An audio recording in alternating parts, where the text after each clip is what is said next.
qu'est-ce que j'ai pu en avoir des questions sur Parcoursup?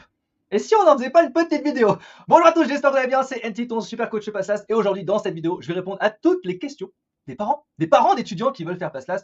Vous m'avez assassiné, bombardé de questions dans les messageries, que ce soit Facebook, que ce soit Insta, que ce soit par mail, vous m'avez bombardé de questions, donc j'ai sélectionné un certain nombre de questions, beaucoup trop peut-être, mais c'est important d'y répondre, donc dans cette vidéo, je vais parler de tout ça. Alors, bien entendu, je vais parler de pas mal de choses, et je vais vous informer tout de suite que j'organise 4 ateliers qui sont bien sûr entièrement gratuits, je suis obligé de le préciser à chaque fois, ces ateliers sont toujours gratuits.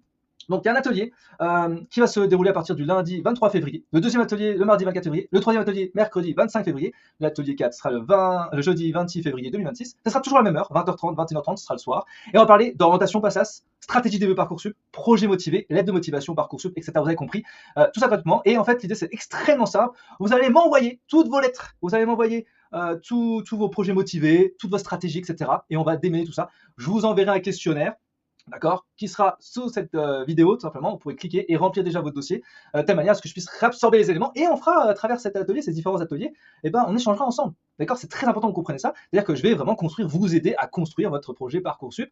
Alors, ces ateliers seront filmés, d'accord. Donc, l'idéal, c'est que vous puissiez avoir votre tête qui se montre, et sera partagé sur YouTube. Donc, c'est un préalable obligatoire pour pouvoir participer à ces ateliers. Il faut juste tout simplement remplir le questionnaire qui se trouve en description de cette vidéo.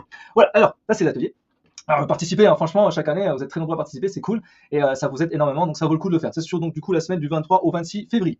Alors, je vous répète, pour pouvoir réussir en Passlas, pour ceux qui veulent faire médecine, pharma, kiné, sage-femme, ça vous avez compris, il faut partir sur 5 clés essentielles. On a donc le premier objectif pour vous, c'est d'avoir quelque chose de clair en tête, c'est-à-dire savoir si vous voulez faire médecine, pharma, kiné, dentiste ou sage-femme, c'est bon, je les ai les 5. Ensuite, il faut savoir combler ses lacunes, très important et très prioritaire. Trouver sa méthode de travail, d'accord, avec un planning, des cours, des QCM. 4, s'entraîner réellement au QCM, avec les différents pièges, s'entraîner avec des séquences préalablement prévues. Et puis, ne pas rester seul, 5e pilier, ne pas rester seul, notamment par du coaching ou par un soutien, que ce soit collectif ou autre, ou tutorat, etc., etc. Vous avez compris? Donc là, on travaille quoi? On travaille ensemble le premier objectif, d'accord? Ce n'est qu'un des 5 piliers. Alors, je vous invite tout de suite, c'est pas fait bien sûr, à rejoindre STEM Academy TV. C'est la plateforme qui est l'extension de la chaîne YouTube. À l'intérieur, vous trouvez quand même pas mal de ressources gratuites. Je vous en parle un peu rapidement. Vous avez notamment une communauté étudiante. Vous avez un groupe WhatsApp, je vous en parlerai juste après, des consultations que je fais régulièrement pour pouvoir répondre à vos questions. Vous pouvez participer aussi à des lives, comme je suis en train de faire là, ou comme je suis en train de faire dans d'autres lives, d'autres vidéos. Je fais des lives régulièrement pour échanger avec vous, d'accord? Donc c'est important d'y participer si vous voulez avoir des réponses à vos questions rapidement. J'ai aussi le Coach Manager, qui est en fait un ensemble d'outils, par exemple QCM, Flashcard Manager, qui vous permet de, en fait, tout simplement de créer vos propres QCM à partir de vos propres cours de la fac. Oui, vous pouvez le faire. Il y a des ressources comme le défi et 7 jours d'immersion en Passlas, tout ça vous pouvez tester à travers la plateforme, ça vaut le coup. Et on a le nouveau groupe WhatsApp que je vais bien sûr agrémenter d'éléments au fur et à mesure des semaines. Donc c'est un nouveau groupe qui remplace ce groupe Discord que j'avais mis en place. À l'époque il y avait 5000 étudiants et ça marche un peu moins, donc du coup j'ai décidé de faire un nouveau groupe WhatsApp. Donc là on a sur un groupe WhatsApp, on a l'objectif d'avoir des étudiants de terminale, de reconversion, des Passlas, et bien sûr je mettrai aussi des anciens étudiants éventuellement, je leur demanderai de venir, ou alors des professionnels si ça vous intéresse. L'idée c'est que vous puissiez échanger, pour rester motivé, avoir des informations clés, participer à des votes et puis avoir des ressources qui seront partagées au sein de la communauté. D'ailleurs j'ai mis en place aussi le drive de la Team Elite. Donc tout ça, les étudiants du groupe WhatsApp peuvent y avoir accès sans problème. Il suffit de s'inscrire, le lien est en description, tout simplement. Vous vous inscrivez sur le lien, tout de suite vous allez être dirigé pour aller sur le groupe WhatsApp, ainsi que sur la plateforme STEM Academy TV+. Tout ça, c'est bien entendu gratuit, d'accord? Alors là, rapidement, juste pour les étudiants parce que je vais parler de Parcoursup, vous êtes nombreux à me solliciter. J'en parle tout de suite au début de la vidéo, comme ça au moins on est tranquille, vous pouvez parler à la suite. Si vous avez besoin de vous faire accompagner, je propose plusieurs accompagnements. En général, les étudiants que j'accompagne sur Parcoursup ont 100% d'admission, ça c'est obligatoire. Enfin, je veux dire, j'ai jamais eu d'échec sur cette partie-là. Par contre, les étudiants qui ont anticipé avec moi le plus tôt possible, on ne parle pas que Parcoursup, on parle bien sûr de toutes les matières de première année. J'ai 90% de réussite, donc si vous voulez être accompagné, vous avez qu'une chose à faire.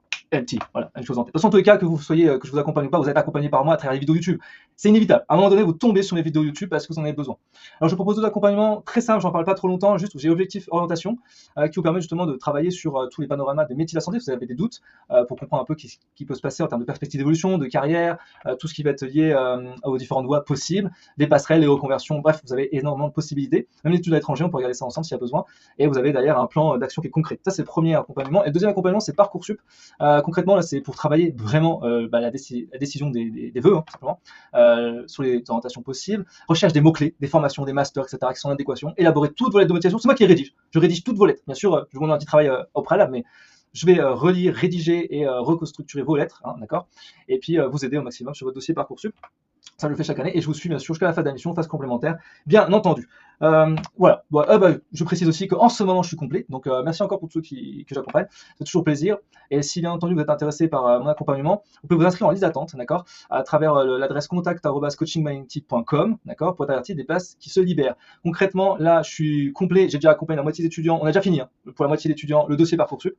Pour une autre moitié, je continue un petit peu. Et puis, dès que j'ai un peu de temps et que j'ai de la place qui se libère, je vous le dirai de toute façon à travers les réseaux ou par mail. Et en tout cas, les étudiants qui demandent d'être inscrits en liste d'attente seront tout de suite avertis en priorité, d'accord, pour savoir si c'est possible de vous faire accompagner. Et bien entendu, je vous ferai une petite offre sympathique pour que ça soit accessible, parce que j'ai toujours dit, hein, la rotation, ça doit être accessible à tous, d'accord, très important. Alors, bref, j'en parle plus. On part maintenant sur les questions. Alors, les questions, j'en ai eu, mais je peux vous dire plus d'une centaine. Donc, j'ai essayé de trier sur les questions qui étaient les plus redondantes et les plus intéressantes à en parler. On va commencer par des questions assez simples. Donc, mon fils veut faire médecine, mais on est complètement perdu. Par où commencer sur Parcoursup? Alors, ça, c'est un truc que j'ai de manière récurrente, c'est normal. Hein, et en fait, ça donne beaucoup d'infos Parcoursup, hein, on ne sait pas trop où aller. Alors, première chose à faire, vous regardez votre secteur géographique de base et vous allez explorer en fait les universités qui se trouvent autour. Et l'idée, c'est d'aller lister les vœux. Vous faites un listing, un travail de listing. Vous listez les vœux et toutes les informations que vous avez sur les vœux-là. N'hésitez pas à prendre des captures d'écran, éventuellement de les imprimer et d'élargir vos champs des possibles, d'accord, pour pouvoir faire ensuite un choix. Donc, l'idée, c'est vraiment de partir déjà sur cette stratégie-là, de faire un listing et d'avoir une idée en tête. Bien sûr, il veut faire médecine, donc il a déjà une idée de faire médecine. Il va falloir lister l'ensemble des vœux, c'est la première chose à faire. Bien sûr, mettez vos toutes informations personnelles, etc. Voilà, moi, par contre, je précise, je fais pas de tuto Parcoursup, il y a d'autres chaînes YouTube qui le font, sur comment s'inscrire, etc. d'un point de vue administratif. Moi, j'aime pas faire ça. Moi, je suis plus sur la stratégie, comment on fait pour réussir à être admis en passe ou LAS, quoi. Combien de vœux peut-on faire pour passer LAS? Ma vie me parle de sous-vœux, c'est quoi la différence avec les vœux? Alors, vous avez la possibilité de faire 10 vœux, d'accord? 10 vœux, passe, LAS, d'accord? Ça peut être 5 vœux passe, 5 vœux LAS, d'accord? Vous êtes limité à 10 vœux. Cependant, effectivement, il existe des sous-vœux. Admettons, je fais l'université de Toulouse, pourquoi pas, n'importe, hein, et propose une passe. Deux possibilités s'offrent à vous. Soit une passe avec mineur droit et vaut pour un vœu, soit vous avez une passe avec X mineur, mineur droit, mineur psychologie, mineur physique-chimie, mineur maths, etc. Et tout cela se compte comme des sous-vœux. Et donc la passe avec quelle que soit la mineure, en fait, ça compte comme un seul vœu. Alors ça, c'est hyper stratégique parce que du coup, comme ça vous offre un vœu avec plein de mini-vœux, plein de sous-vœux, bah, vous avez l'opportunité de faire beaucoup plus de vœux que possible. Et ça, c'est intéressant, justement, si vous êtes limité dans votre tête à vous dire je veux faire que ça, vous pouvez élargir le champ des possibles en allant sur d'autres villes. Voilà. Ça, c'est intéressant. Donc oui, il faudra faire gaffe et c'est indiqué sur Parcoursup, bien entendu. Mon fils hésite entre passe ou LAS. Qu'est-ce qui donne le plus de chances de réussir? Alors ça, j'ai beau en dire dans les vidéos, je reçois toujours ce genre de questions, comment faire pour choisir entre passe et LAS. Alors, je l'ai déjà dit hein, dans la dernière vidéo que concrètement, maintenant on a un peu de retour là-dessus, hein, en passe, on a 60% de chances de réussite contre 40% en LAS. Ça c'est les statistiques, hein, d'accord. Les LAS sont vraiment mis de côté, hein, vraiment ils sont à l'arrière, on met en priorité les passes et ensuite les LAS. Mais c'est pas une question de chance de réussite, c'est vraiment lié à votre projet. Vous avez un projet qui est bien défini, vous voulez faire médecine, pharma, qui est dans tout ça, vous faites passe, vous cherchez pas à comprendre. Par contre la LAS, eh ben, c'est pour si vous n'avez pas encore toutes les idées claires et vous laissez d'autres opportunités voilà, à faire qui sont autres que la santé, peut-être une LAS. Voilà. Donc c'est pas forcément lié à la chance de réussite, franchement, ne prenez pas ça en compte, c'est une erreur, c'est une erreur. Mon fils n'a pas une bonne moyenne. Je suis inquiète pour lui, il veut faire médecine. Est-ce qu'il y a des passes ou des LAS plus faciles que d'autres? Voilà, c'est aussi une autre question récurrente. En gros, l'étudiant n'a pas de bonne moyenne. Alors, qu'on entend par bonne moyenne, pour faire bien les choses, en dessous de 12. Pour Parcoursup, c'est pas une bonne moyenne, d'accord? En dessous de 12, c'est pas une bonne moyenne parce que du coup, bah, vous n'êtes pas dans les critères principaux. Et donc, l'idée, c'est de savoir quel type de structure j'utilisais. Est-ce que je vais utiliser une passe ou une LAS? Alors, oui, il y a des passes et il y a des LAS plus faciles que d'autres, évidemment. Alors, la passe, bien entendu, hein, de manière générale, est beaucoup plus compliquée la LAS. Parce que la passe, on est sur les chapitres, on est plus complexe. D'ailleurs, on va en plus en profondeur avec des formules plus puissantes, des QCM plus difficiles, ça c'est vrai. Alors que la LAS, elle est vraiment accessible. Enfin, franchement, un étudiant qui n'a pas fait du tout de la science, en LAS, il peut s'en sortir quand même. Vous voyez, on est sur un niveau de terminal plus, à LAS, tu vois. Mais le truc, c'est pas forcément lié à la facilité. Moi, je suis parti du principe qu'en fait, c'est hyper dur. Et en fait, en réalité, après tous les retours d'étudiants que j'ai pu avoir sur les dernières années, en fait, c'est la mineure qui casse tout. La mineure, elle étudie toute l'année. Par exemple, vous prenez une passe mineure droit, ça va, ça passe normalement parce que la passe, bah, du coup, vous êtes concentré sur la santé, la mineure droit, ça va. Et si par exemple, vous prenez une LAS droit et malheur à votre choix de mineur, la LAS droit est compliquée, voilà, une structure compliquée, elle prend tout le pas sur la santé, vous n'avez pas le temps pour réfléchir, vous êtes bombardé sur le droit, c'est un truc que d'ailleurs peut-être vous aimez pas, et ben là vous êtes dans la merde, c'est compliqué. Okay, voilà, donc il faut vraiment réfléchir à ces choix de mineurs et non pas entre passe et LAS dans la stratégie. Ça c'est important. Ma fille veut faire pharmacie, quel mineur sera la plus adapté pour passe sans se tromper? Alors on peut donner un petit peu les classes de manière très générale. Pharmacie, c'est intéressant de prendre les mineurs scientifiques, hein, chimie, physique, maths. Ce genre de mineur est très adapté, d'accord. Maintenant on peut rendre la chose un peu plus spécifique, pourquoi pas faire une mineure droit. Le droit réglementaire en pharmacie ça existe en industrie, donc ça c'est intéressant. Mais évitez, bien sûr, quelle que soit la filière que vous allez choisir, évitez tout ce qui va être SVT, je vais en parler après, évitez tout ce qui est histoire, évitez la philo, évitez les langues, je pense que les langues c'est bien adapté pour la partie optionnelle, évitez les lettres. En tout cas, quelque chose qui est pas très porteur. Les mineurs pas très porteuses, faut mieux éviter, faut mieux éviter clairement, d'accord. Si on veut mettre un peu de relation, on a médecine, vous pouvez mettre pareil, physique, chimie, maths, alors physiologie et trucs comme ça vaudrait le coup à mort. Je vais pas parler pour les mineurs aussi en pharmacie, à biotechnologie, c'est pas mal. Pour kiné par exemple, c'est pas mal. STAPS, franchement, vous voulez faire kiné, des Q mineurs à faire, c'est STAPS dans votre tête, d'accord. Après derrière, on peut faire d'autres choses, la physio, la biologie, centrer plus sur la partie biomécanique, tout ça. Donc la kiné, ça fonctionne bien là-dessus. Sage-femme, essayer sur des mineurs qui sont liés à l'embryologie, qui sont liés tout ce qui est lié à la partie sage-femme. Il y a des trucs comme ça qui existent pas mal, la naissance, la psychologie de l'enfant, etc. Voilà. Je crois qu'on va faire tous les types. Et dentaire, bien sûr les dentaires. Dentaire, tout ce qui est biomécanique. Dentaire, on a quoi qui peut... physique, chimie, maths, ça fonctionne toujours, ça, en tous les cas. Voilà, donc des matières plutôt scientifiques sur la partie dentaire. Ça, c'est pour faire un peu une relation vague avec tous les... Alors ça, c'est pour là. Ensuite, on a, mon fils veut faire l'AS SVT car il a beaucoup de place. Il y a beaucoup de place qui est proposée. Est-ce judicieux comme choix? Il veut médecine. Alors, je l'ai dit plusieurs fois et je le redis encore. La LAS SVT ou SVT tout court, la mineure SVT, vous prenez pas ça si possible, c'est bullshit, d'accord? Alors je m'explique. C'est très intéressant de mettre la LAS SVT ou la PAS SVT, une mineure SVT, en tout dernier vœu, d'accord? Si vous avez déjà fait tous vos choix. En gros, c'est la roue de secours, ok? Alors, dans quel cas ça va être intéressant quand même de prendre SVT, et bien entendu, il faut réfléchir.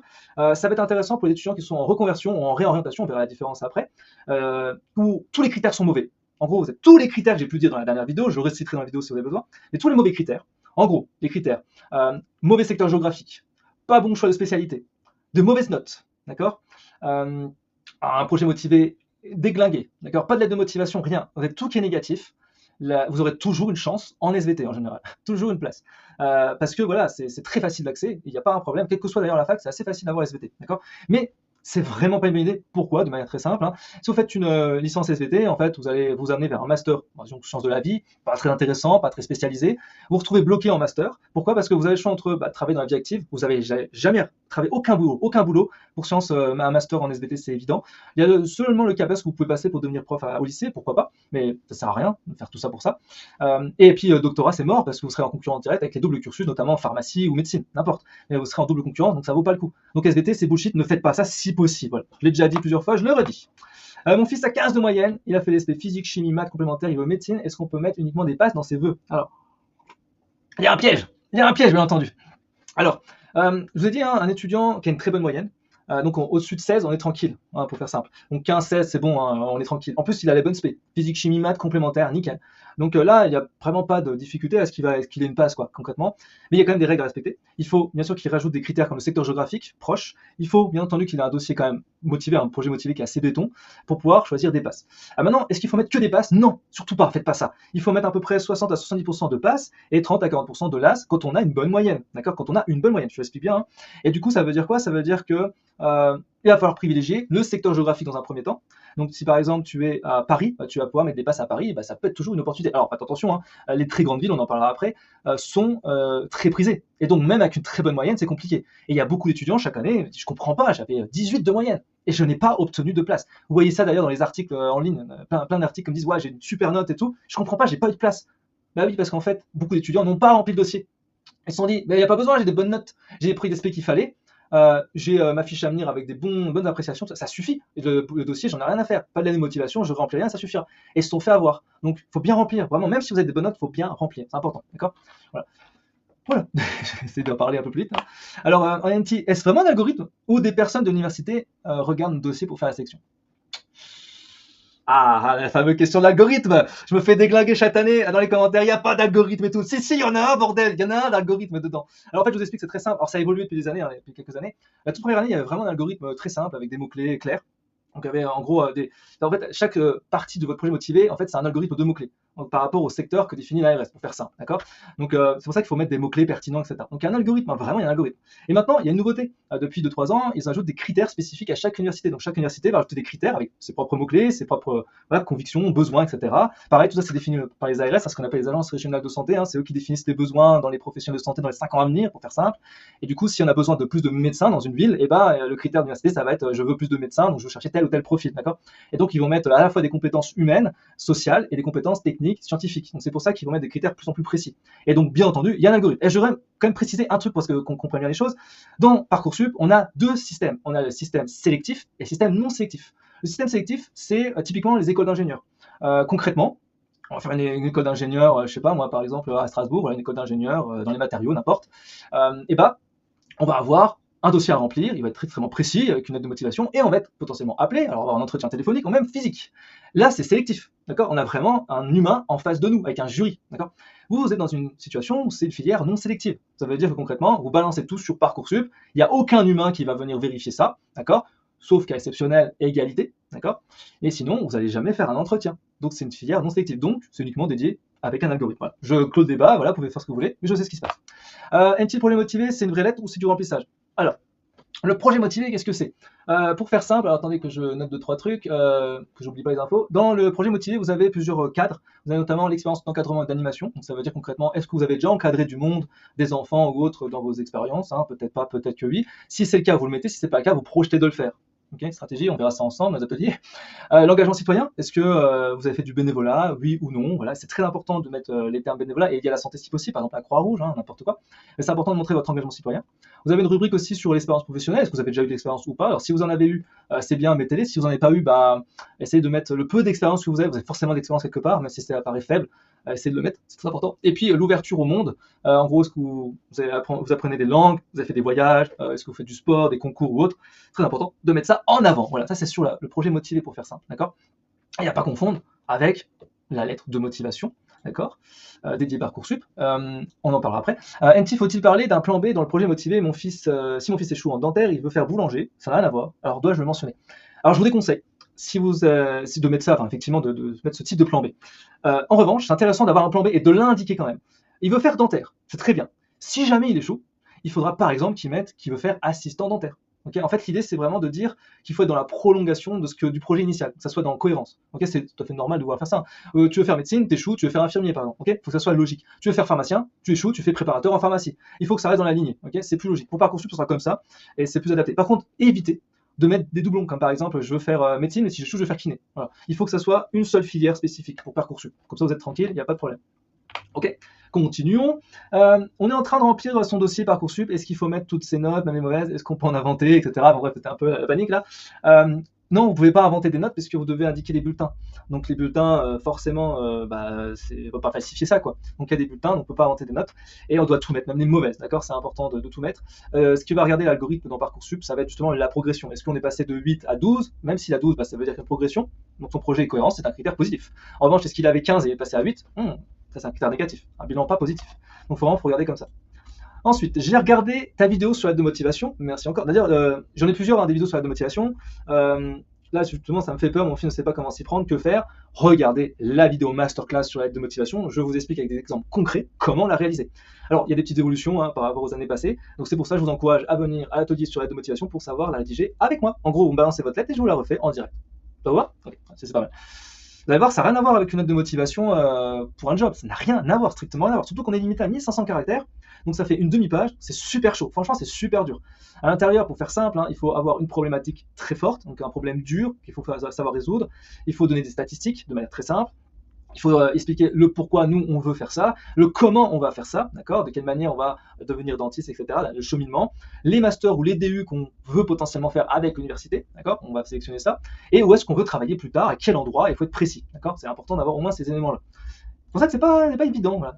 Surtout quand on a 17 ans, moi personnellement je ne pourrais pas écrire une lettre si j'avais 17 ans, donc c'est pour ça, essayer de trouver toutes les informations que je donne dans les vidéos, et éventuellement participer à un atelier, ou en tout cas regarder ce que je fais en replay, ça peut toujours être utile. Ma fille n'a qu'une idée en tête, devenir urgentiste, elle n'a peur de ne pas réussir.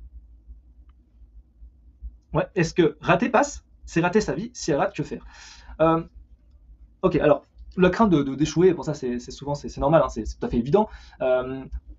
Est-ce que rater passe, c'est rater sa vie? Ça, j'ai beaucoup d'étudiants qui justement, c'est la période aussi où beaucoup d'étudiants doutent, et se disent, putain, j'ai raté mon semestre, c'est foutu, je vais me réorienter. Comment faire concrètement pour vouloir toujours faire médecine alors qu'on a raté? Alors je vous explique le concept très simplement. Quand on fait passe, on échoue la première année, mais admettons on garde quand même la moyenne, parce que là on passe en LAS 2, on pourra retenter la deuxième ou la troisième année, c'est nous qui décidons, pour pouvoir faire médecine, et admettons qu'elle échoue 2 fois. C'est pas forcément raté, puisqu'on peut encore faire des études à l'étranger. C'est beaucoup plus difficile bien sûr, mais on peut le faire. Si vraiment la l'ANEC a envie, il y a des études à l'étranger, j'ai fait une vidéo dédiée là-dessus où je parle de tous les pays européens et même les autres, où on peut étudier et faire médecine. D'accord? N'hésitez pas à regarder cette vidéo-là, j'essaie de vous la mettre ici par là, pour que ça puisse être important pour vous, si c'est important de voir ça. Voilà. Et donc on ne peut pas rater sa vie, c'est pas ça le but du jeu. Mais il y a des opportunités, il y a des passerelles possibles. Ou alors, Il y a des étudiants qui disent, bon, bah, moi, je vais faire pharma. Et puis, en deuxième, troisième année, je vais tenter une passerelle médecine. C'est tout à fait possible. Bon, c'est très difficile. Il y a à peu près 4% de réussite en passerelle. Donc, c'est pas évident, mais c'est pas impossible. D'accord. Et après, il y a des étudiants qui voulaient absolument faire médecine et qui finalement se disent, bah, j'ai fait pharma, et finalement, pharma, ça me va bien. D'autres filières de santé peuvent vous allez très bien. D'accord. Donc, pas de panique à avoir. Les projets évoluent. Voilà. Est-ce grave si mon enfant ne sait pas encore exactement quel métier de santé il veut faire, quoi remplir dans son projet motivé sur Parcoursup? Bon, déjà, c'est pas un très bon signal, parce que concrètement, si tu sais pas ce que tu veux faire comme métier dans la santé, pour réussir ton année de passage, tu n'as pas d'objectif, ça va être un objectif flou, ça va être difficile. Concrètement, les étudiants qui n'ont pas vraiment de projet, ils échouent systématiquement. Donc, il faut vraiment une idée précise. Maintenant, pour Parcoursup, il faut s'orienter sur médecine prioritairement, mais il y a une stratégie. Il faut regarder les statistiques des ARS par université par rapport au secteur géographique. Et si par exemple on a besoin de plus de dentistes, autant mettre un projet dentiste, d'accord? Donc on va un peu chanter le système en mettant ça en avant. Il faut regarder les statistiques. Voilà. Mais bon, un projet médecine fonctionnera très bien. Mon fils est dans une école française à l'étranger. Est-ce que les étudiants internationaux ont moins de chances que les étudiants en métropole? Alors, j'ai été étonné, j'ai beaucoup d'étudiants étrangers. Donc c'est cool chez l'international maintenant. C'est vrai qu'il y a pas mal de cours d'étudiants qui sont internationaux maintenant. C'est intéressant de voir ça. Alors je précise quand même, il y a deux choses bien à avoir en tête. On parle des dom-tom et école française à l'étranger. C'est deux choses bien différentes. Les dom-tom, on va retrouver notamment la Réunion, la Martinique, la Guadeloupe, la Guyane, Mayotte, Saint-Pierre, etc. Qui sont reliés généralement à Bordeaux ou à Toulouse par exemple. Alors que les écoles françaises à l'étranger ne sont reliées à aucune université de métropole. Donc du coup, la stratégie est un petit peu différente. Dans les dom-tom, c'est pas compliqué, vous allez essayer potentiellement de choisir quelque chose qui est lié à Bordeaux, pas loin, et là, ce sera plus facile d'accès, alors que pour les étudiants internationaux, dans ce cas-là, vaut mieux tâter sur des universités un peu moins cotées, provinciaux plutôt que tenter d'aller sur Paris, ou Bordeaux, ou Montpellier, qui sont des universités difficiles d'accès, d'accord? Donc prioritairement, aller sur des petites villes, genre Clermont-Ferrand, Limoges, Besançon, voilà, c'est des petites villes taille moyenne, ça fonctionne bien, c'est plus facile d'accès. Pareil, tout dépend de votre projet, de vos critères de base, si vous êtes des bons critères ou pas. Voilà. Mais il faut tenter. Dis-moi si je me trompe, mon fils doit clôturer ses vœux au plus tard le jeudi 12 mars 2026 à midi. Peut-on se rattraper après un mauvais choix Parcoursup? Alors déjà, juste petite, parce que j'ai beaucoup de petites questions comme ça qui interviennent au fur et à mesure. Lorsque vous êtes en train de construire vos vœux là, vous pouvez tout à fait mettre vos vœux, mais ce ne sera pas validé. Vous pouvez les changer jusqu'au 12 mars, d'accord, à midi. Ça c'est la première question. Deuxième sous-question, ne faites pas vos vœux le dernier moment, faites vos vœux, je dirais, quelques jours avant, le dimanche ou le samedi dimanche, quelques jours avant la fin, d'accord? Ça vous êtes tranquille, le week-end est fini, vous faites ça avec vos parents, bim, c'est bon, ok? Maintenant, est-ce qu'on peut rattraper un mauvais choix? Non, on peut pas. Vous clôturez vos vœux, il faut bien choisir ces vœux, ces 10 vœux, il faut bien les choisir avant le 12 mars, d'accord? C'est ça qui est important. En revanche, si on vous propose rien, vous aurez l'opportunité d'avoir des vœux supplémentaires, en phase de complémentaires potentiellement, et là vous pouvez faire d'autres choix, d'accord? Donc il y a cette possibilité qui existe. Mon fils hésite entre plusieurs villes, mais est-ce qu'on peut candidater en passe dans plusieurs académies différentes? Oui, bien entendu. Alors, il faut bien entendu bien comprendre un truc. Vous avez votre lycée de référence. Votre lycée de référence définit votre secteur géographique. Admettons, je fais un lycée qui est à Toulouse. Dans ce cas-là, il vaut mieux aller sur une université qui est à Toulouse. Vous êtes sur le secteur géographique. Il vaut mieux tâter là-dessus. 60 à 70% de vos vœux, c'est sur cette université. Et les 30-40% restants, universités qui sont à côté, proches, mais éloignées. Vous allez choisir par exemple Montpellier, vous pouvez choisir Clermont-Ferrand, Limoges ou autre, Grenoble, n'importe. Ça reste à 200-300 km autour de Toulouse. C'est moyennement proche, mais ça fonctionne mieux. D'accord. Donc on peut tout à fait le faire. Par contre, j'ai aussi une autre erreur qui arrive très souvent. J'ai des étudiants l'année dernière qui vont en parler. Moi, j'ai mis une passe dans chaque ville. J'ai mis une passe à Paris, j'ai mis une passe à Limoges, une passe à Besançon, une passe à Clermont-Ferrand, une passe à Toulouse, etc., etc. Et il n'a rien eu. Et il avait 15 ou 16 de moyenne d'ailleurs, l'étudiant. Bah oui, c'est normal. Il ne faut pas diversifier en voulant absolument passe et mettre une passe dans chaque ville. Vous n'arriverez à rien là-dedans. Privilégiez ce secteur géographique en mettant énormément de vœux là-dessus et ensuite vous pouvez prendre des risques sur d'autres villes. Voilà. Ma fille veut faire dentaire. J'ai vu que c'est très sélectif. Est-ce qu'il vaut mieux viser une grande fac ou une petite université pour augmenter ses chances? Alors, effectivement, parmi l'ensemble des spécialités, dentaire est la plus difficile d'accès, c'est vrai.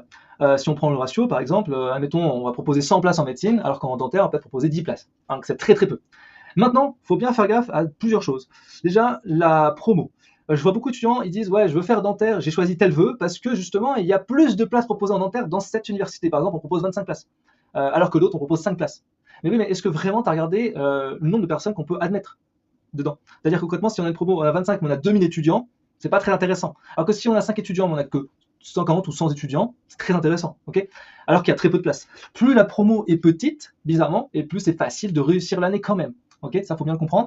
Et donc, faut pas regarder par rapport au nombre personnes qui vont être admis en dentaire, il faut regarder avec l'ensemble de la promo, ça c'est une première chose. Et après, faut-il choisir une grande fac ou une petite fac pour monter ses chances? Bon, ça n'a pas trop pas de lien sur la partie dentaire, c'est plus sur la stratégie, sur est-ce qu'on a plus de chances d'avoir passe ou LAS, hein, c'est plus par rapport à ça, je pense. Donc pareil, même type du critère. C'est difficile si on n'est pas dans le secteur géographique, quand on est à Paris, c'est plus facile d'avoir une passe à Paris. Par contre, si on se retrouve, je sais pas moi, à Strasbourg, on va pas. Si on met une passe à Paris, on est foutu, quoi. C'est compliqué d'avoir une passe dans un secteur qui n'est pas géographiquement le nôtre. Voilà. Ok. Voilà. Stratégiquement, bien sûr, les petites universités sont plus faciles d'accès. Enfin, je pense à Clermont-Ferrand, Limoges, Besançon, enfin, il y a quelques universités qui sont assez faciles d'accès. Saint-Étienne, tout ça. Voilà, c'est plus facile. Mon fils n'est pas à l'aise avec les calculs, il veut faire médecine. Faut-il privilégier une classe scientifique ou non scientifique?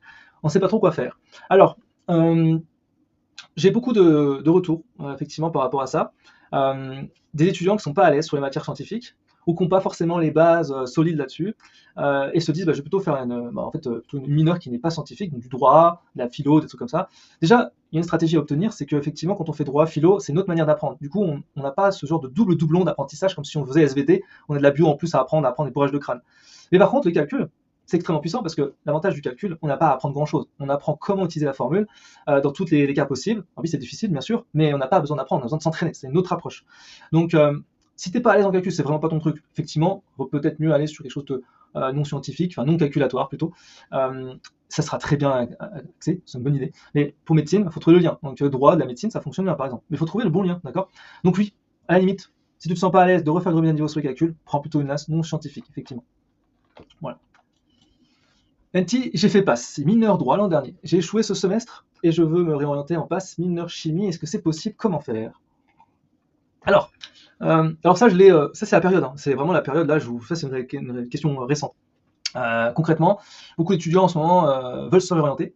C'est une panique totale parce que un mauvais choix de mineur. Et je vous répète, 50% des étudiants en moyenne voient tout de suite qu'ils se sont trompés de mineur à la rentrée. Au bout des 2 premières semaines, j'ai pris le droit parce qu'on m'a dit de faire le droit parce que c'était stratégiquement intéressant, plus de place, plus de taux de réussite. Et puis ça m'intéresse pas. Il y a beaucoup de cours, il y a beaucoup de choses à faire. Et je révise quand la santé? Jamais, ok? Et donc je suis en panique. Et ça c'est le cas, mais chaque année. Donc déjà première chose, passe mineur droit, ok? Et là elle veut faire. C'est une étudiante qui veut s'orienter en passe mineur chimie. Alors on peut pas, déjà première chose, on peut pas faire une deuxième passe, d'accord? T'as échoué ton année, t'as 2 solutions. Alors t'as échoué ton semestre, donc en fait t'as 2 solutions stratégiques. Première chose, tu décides de quand même continuer ton semestre, d'accord? Pour obtenir la moyenne dans les deux, d'accord? À la fois en passe, à la fois dans la mineur droit, pour aller en LAS 2. En LAS 2, mineur droit, d'accord? Donc ça deviendra une majeure. Et puis retenter médecine l'année prochaine, en LAS 2 ou en LAS 3, d'accord? Première possibilité. Ou alors deuxième possibilité, se réorienter tout de suite, alors par Parcoursup notamment, et là dans ce cas-là, on va choisir non pas une mineure chimie et passe chimie, ni une LAS d'ailleurs, parce qu'on ne peut pas faire une LAS, si on arrête notre année, on va faire une licence 1 classique chimie. Licence 1 classique chimie. Et ensuite seulement, une fois qu'on a réussi l'année de licence 1 classique, on va pouvoir faire une LAS 1 chimie. Vous voyez le délire, okay, donc on perd un an de ouf pour pouvoir prétendre ensuite faire médecine. D'ailleurs, au moment où je fais cette vidéo, on est en 2026, donc l'année prochaine on sera en 2027, donc c'est pas une bonne idée parce qu'elle va subir la réforme, j'en parlerai après. Donc là pour le coup, non.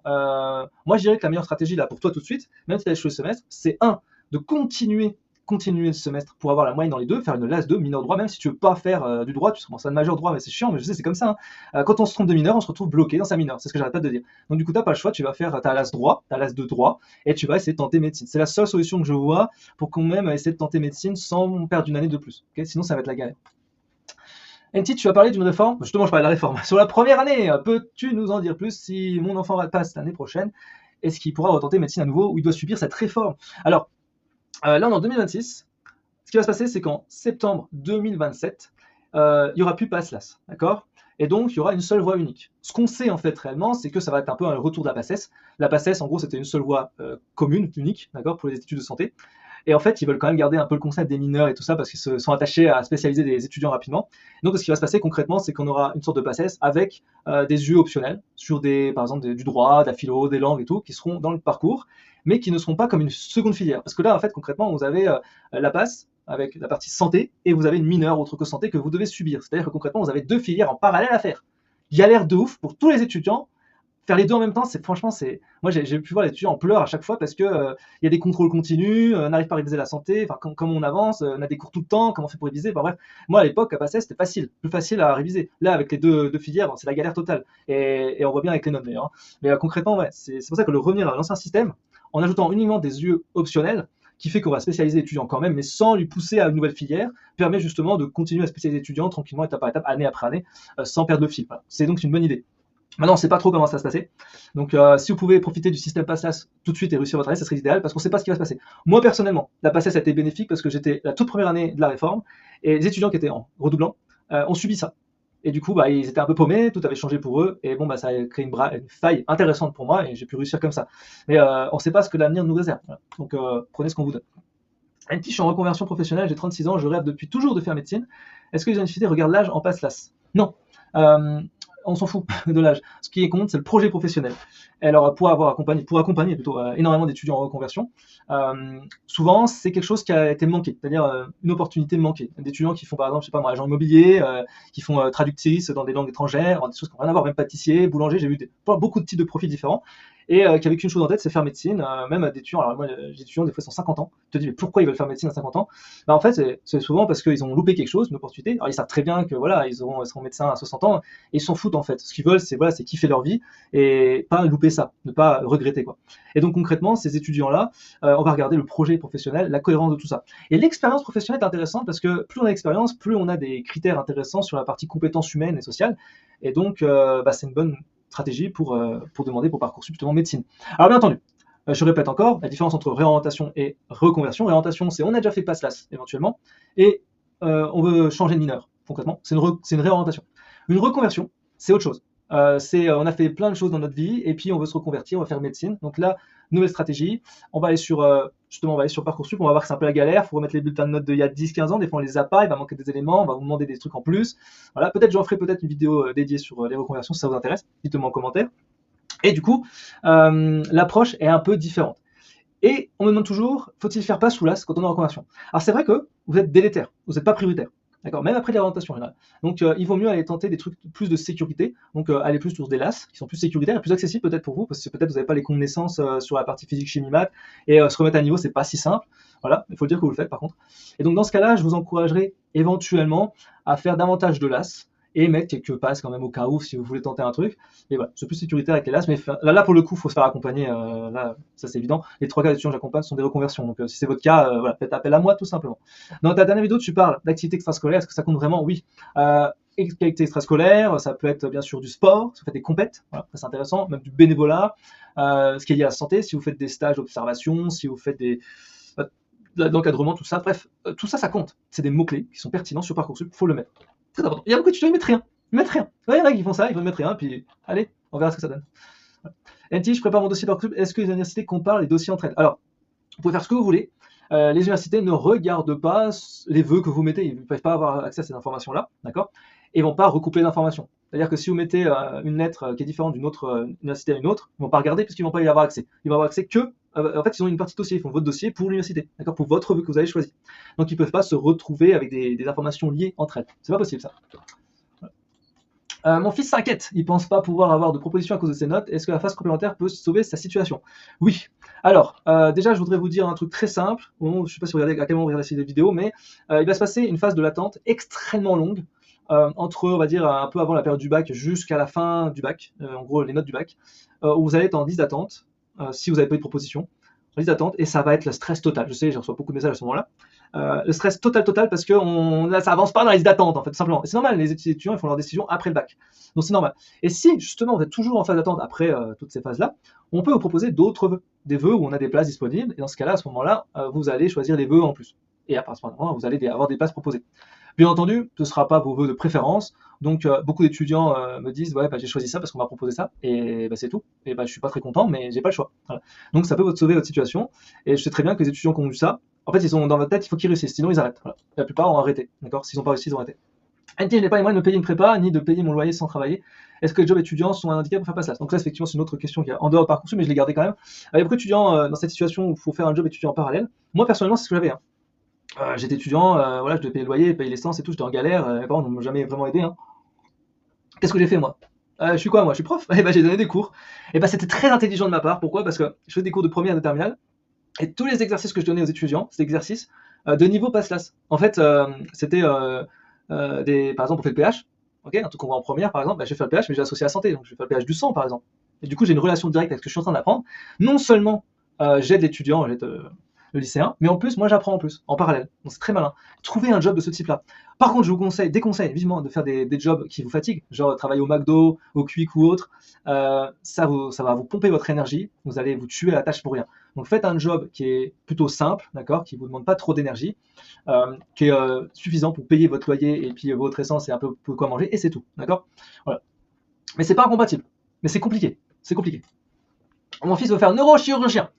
Il va absolument aller dans l'université et hôpitaux prestigieux. Est-ce que le classement de la fac compte pour la carrière? Comment optimiser ses chances? Alors, déjà, je sais pas pourquoi, mais j'ai l'impression que c'est une grosse mode. Hein.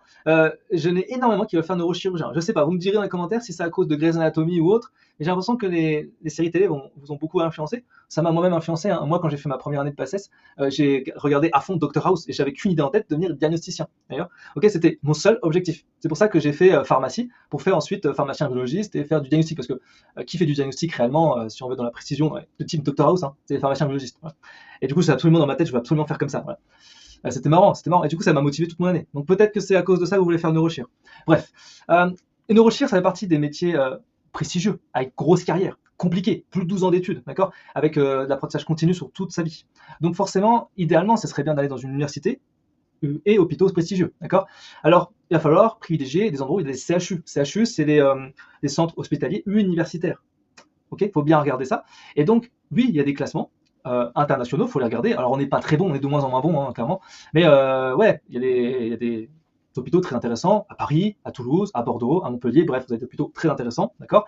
Et justement, il faut aussi regarder ce que propose chaque hôpital. Parce que justement, neurochir, il y a des services où il y a de la neurochir, il y en a d'autres où il n'y en a pas. Et donc, il faut regarder tout de suite en amont, le plus tôt possible. Et il faut regarder les masters en parallèle. Qu'est-ce qui est proposé en plus, d'accord. Comment va se dérouler l'internat de chirurgie. Et plus vite on a ça en tête, plus vite c'est intéressant de le faire, d'accord.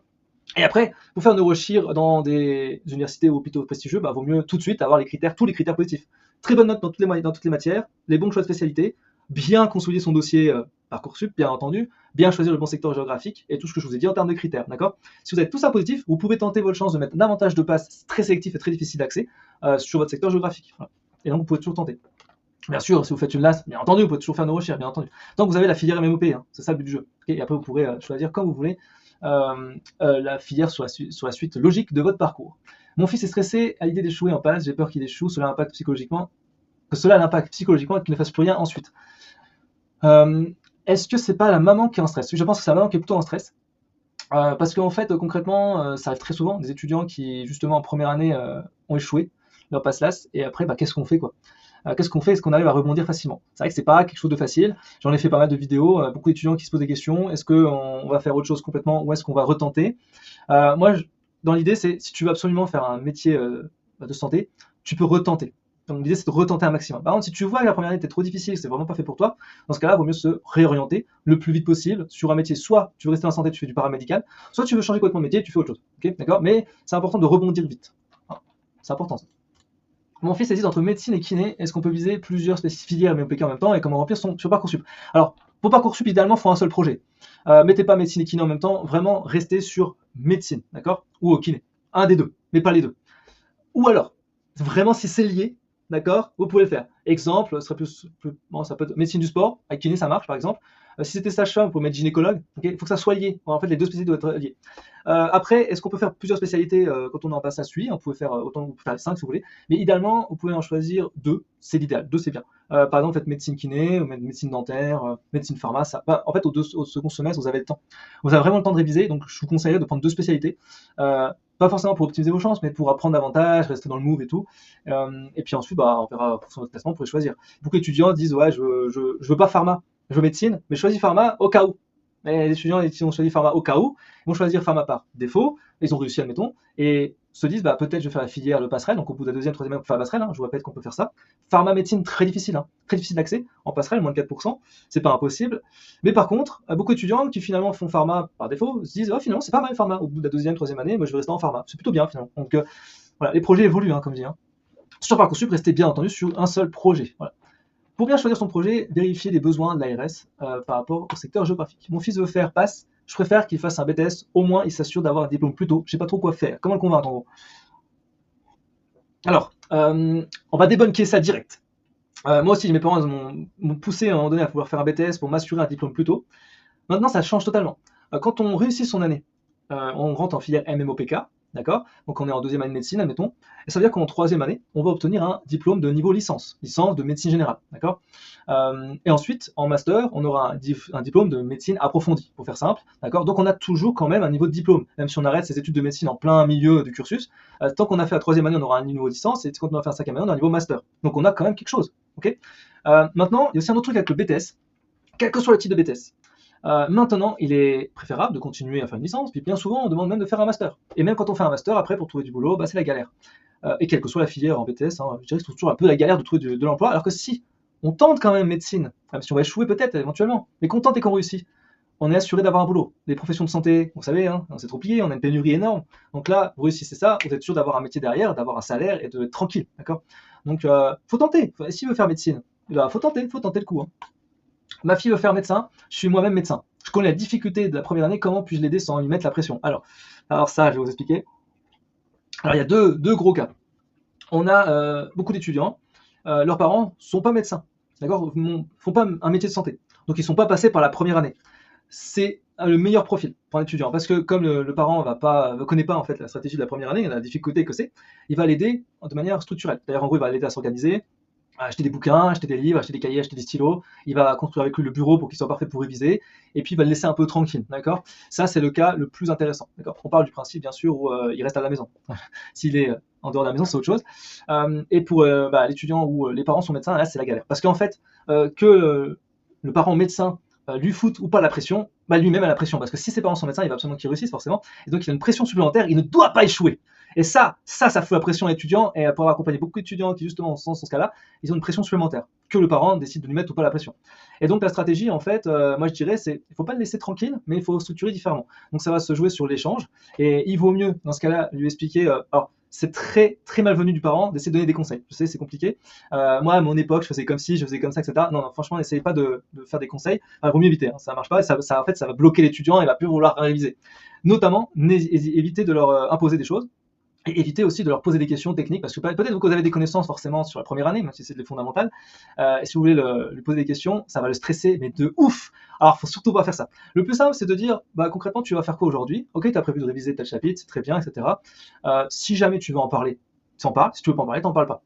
Après, tu peux l'aider, bien entendu, on peut l'aider, hein, à dire, bah, c'est bien, tu vas réviser ça, je te conseille plutôt vraiment d'aller dans le détail de cette partie-là, de définir plus ou moins cette partie-là, d'aller structurer ça, de pas prendre trop de temps sur ça, enfin, structurer un peu plus ça, mais éviter de lui mettre la pression et de poser des questions techniques, ça va le stresser de ouf, et ça sera pas très efficace. Sachant qu'un étudiant, enfin, un parent médecin qui a fait à l'époque la première année, ça n'a pas du tout la même gueule que cette année, hein, que cette époque-là, puisque concrètement, c'est plus facile. Et vraiment, si on regarde les annales il y a 20 ans, franchement, c'était super ouf. C'est super chaud, super ouf. On faisait des trucs de malade en première année. L'anatomie, c'était un truc de malade, on faisait 200 heures et tout. Maintenant, on fait quoi, 10 heures, et vous devez tout maîtriser en 10 heures. C'est totalement différent. On n'a pas la même approche. Okay, donc, pas la même chose. Hein. Ma fille s'inquiète de ne plus voir ses copines l'an prochain. Est-ce que PASS laisse encore du temps pour vivre et s'amuser? Alors ça va être difficile, c'est vrai. Hein, la première année, c'est l'une des années les plus difficiles de votre vie. Moi, j'ai vécu cette année-là comme une année très difficile. Et je me suis dit, voilà, jamais plus je ferai ça. Et après plusieurs années, en fait, finalement, la première année était la plus facile. Parce que les années d'après sont autant, voire 10 fois plus difficiles. Notamment quand j'ai préparé l'internat, c'était vachement plus difficile que la première année. Et pour vous dire, hein, la première année, en fait, c'est juste entre la terminale et la première année qui est difficile. Parce que la terminale, on fout rien. Franchement, on apprend la veille et on a des 15. Là, c'est pas pareil. Vous devez réviser tout le temps pendant 3 mois de ouf pour vous taper des 8, des 5, des 6, des 12, des notes de merde, quoi. Et c'est ça qui est difficile, c'est psychologiquement, c'est difficile. Est-ce qu'on a le temps pour vivre et s'amuser? Bah, moi, j'ai réussi à le trouver. Concrètement, il faut au moins avoir 1 heure par jour de temps libre pour faire autre chose que réviser. Il faut un week-end, disons une après-midi de libre pour faire autre chose, pour penser à autre chose. Toujours avoir des échanges avec des personnes, avec ses parents, avec ses proches, etc. Donc gardez ça. Alors oui, ça sera moins intense qu'avant. Il faut l'expliquer à l'entourage, à ses copines, voilà. Et puis ça se passera très bien. Il n'y a pas de souci. Hein. Si l'année est compliquée, puis l'année d'après ça ira mieux. Un petit, tu nous stresses à dire tout le temps qu'il faut anticiper son année. Mon enfant a déjà beaucoup à faire avec le bac, on verra cela après. Je me suis fait déglinguer sur les réseaux à plusieurs reprises sur le fait d'anticiper parce que je vous bombarde de messages, de newsletters et tout, je vous parle d'anticiper. Et c'est mon job, je dois vous prévenir de ce grand danger, d'accord? Donc je m'en fous de me faire assassiner, je sais que c'est utile ce que je fais, et il est très important d'anticiper son année. Maintenant, ça ne veut pas dire qu'il faut faire n'importe quoi, d'accord? Quand je parle d'anticiper son année, c'est d'avoir en tête ce qui va se passer concrètement, d'accord? Anticiper, ça ne veut pas dire prendre tous les cours de passage, c'est les apprendre maintenant, ça sert à rien. Franchement, dans 3 mois, vous aurez déjà oublié les cours de première année. Non, l'idée c'est de prendre ce que vous allez avoir pour le bac, donc à savoir la physique, chimie, les maths, la bio, etc.